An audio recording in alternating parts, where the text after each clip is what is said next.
ಏನಮ್ಮ ಸೆಂಟಿಮೆಂಟ್ ಎಲ್ಲ ಹೋಗ್ಲೇಬಾರ್ದು ಮಗನೆ. ಬಾರ್ಡ್ರ್ ವಡಿ ಕಡಿ ಅಷ್ಟೇ. ನಾವು ಸೆಂಟಿಮೆಂಟ್ ಎಲ್ಲ ಹೋಗ್ಲೇಬಾರ್ದು. ಅಷ್ಟು ಅಮಾಯಕ ಅಮಾಯಕ ಜೀವಗಳನ್ನ ತೆಗ್ದಿದ್ದಾರೆ ಅಂದ್ರೆ ನೀವು ನೋಡಿದಿರಿ.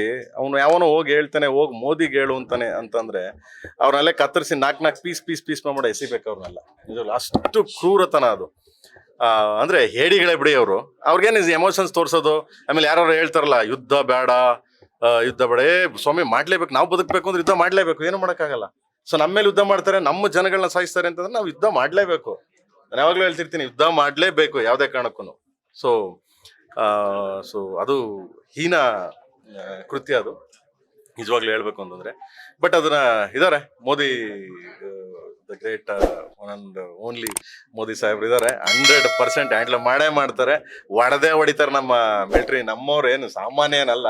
ನಮ್ಮ police department and then military ಇದೆಯಲ್ಲ, ಅದನ್ನ ನಮ್ಮ ಕರ್ನಾಟಕ ಪೊಲೀಸ್ ಆಗಲಿ, ಸೊ ಯಾವುದೋ ಒಂದು ಸಣ್ಣ ಕ್ಲೂ ಸಿಕ್ಕಿರೋರಿಗೆ ಪಟ್ ಹೋಗಿ ಹಿಡ್ಕೊಂಡ್ ಹಾಕ್ತಾರೆ ಪೊಲೀಸ್ ಡಿಪಾರ್ಟ್ಮೆಂಟು. ಅದೇ ತರ ನಮ್ಮ ಭಾರತ ದೇಶ ಮಿಲಿಟರಿ ಇದೆಯಲ್ಲ, ಸೊ ಯಾವುದೇ ಕಾರಣಕ್ಕೂ ಬಿಡಲ್ಲ, ಹೊಡಿತಾರೆ. ಹೊಡಿಲಿ ಅಂತ ನಾನೇ ಕಾಯ್ತಾ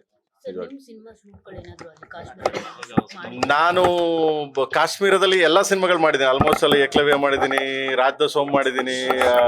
ಸೊ ಆ ಕಡೆ ಬಾರ್ಡ್ರಲ್ಲಿ ಹೋಗಿ ಜೋಗಿ ಮಾಡಿ, ಆಲ್ಮೋಸ್ಟ್ ಅಲ್ಲಿ ನನ್ನ ಸಿನಿಮಾಗಳು ಎಲ್ಲಾ ಸಿನಿಮಾಗಳು ಆ ಕಡೆ ಹೋಗಿ ಮಾಡೇ ಮಾಡ್ತೀನಿ.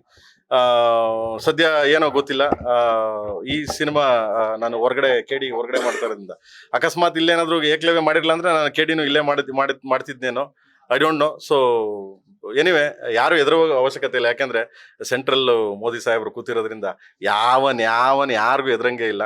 ಸೊ ಹೋಗ್ತಾ ಇರ್ಬೋದು. ಲೇಟೆಸ್ಟ್ ಹಾಗೂ ಇಂಟ್ರೆಸ್ಟಿಂಗ್ ಸುದ್ದಿಗಳಿಗಾಗಿ ಬಾಸ್ ಟಿವಿ ಕನ್ನಡ ಚಾನೆಲ್ನ ಸಬ್ಸ್ಕ್ರೈಬ್ ಮಾಡಿ. ಹಾಗೆಯೇ ಬೆಲ್ ಐಕಾನ್ ಪ್ರೆಸ್ ಮಾಡಿ. ಇದರ ಜೊತೆಗೆ ಫೇಸ್ಬುಕ್, ಇನ್ಸ್ಟಾಗ್ರಾಮ್, ಎಕ್ಸ್ ನಲ್ಲೂ ಮಿಸ್ ಮಾಡದೆ ಫಾಲೋ ಮಾಡಿ.